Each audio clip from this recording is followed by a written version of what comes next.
Hi, I'm Susan Lipp, Editor-in-Chief of Trust and Estates, and I'm here this morning with Dan Van Vleet of Stout Regis Ross.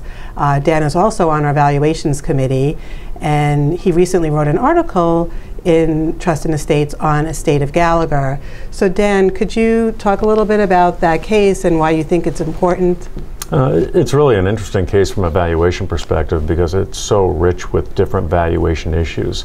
I personally have an interest in the S-Corp valuation area, and I've developed some models and some ways of addressing valuation from an S-Corporation standpoint.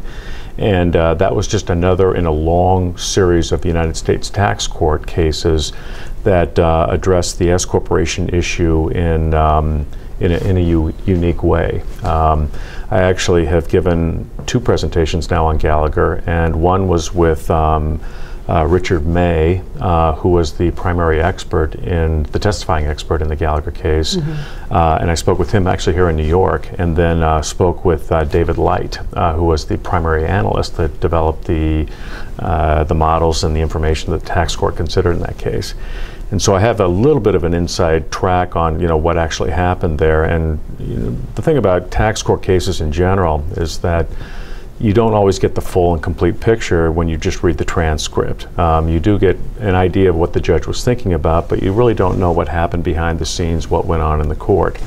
What happened in Gallagher from the S-Corporation perspective is that they valued the S-Corporation similar to the way you would value a C corporation, and then they made an adjustment to reflect the tax benefits of the S corporation shareholders.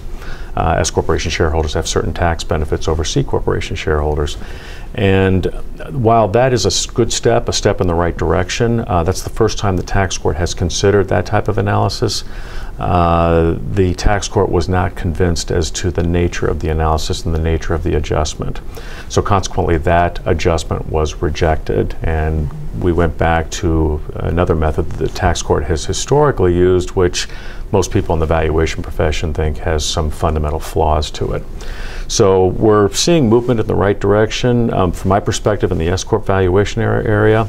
But in talking to both David and Richard, who were the primary experts involved in that case, they really said where they didn't quite fully address it to the tax court's satisfaction was in the support they put into the report that described the analysis. So it wasn't necessarily the tax court was rejecting their concept of how to address the valuation issues on the S corporation.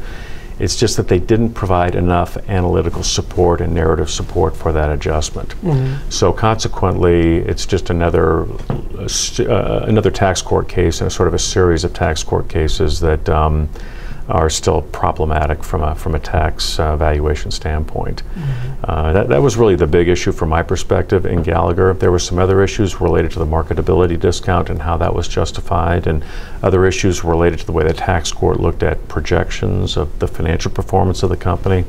But really the big issue in Gallagher was the S corporation adjustment issue and how the valuation community is still somewhat at odds with the U.S. tax court on how to value S corporations. Mm-hmm. Yeah, so it looks like it's an issue that we're going to really have to keep an eye on and follow. It is. Update. Yeah, it is. It's one of those things that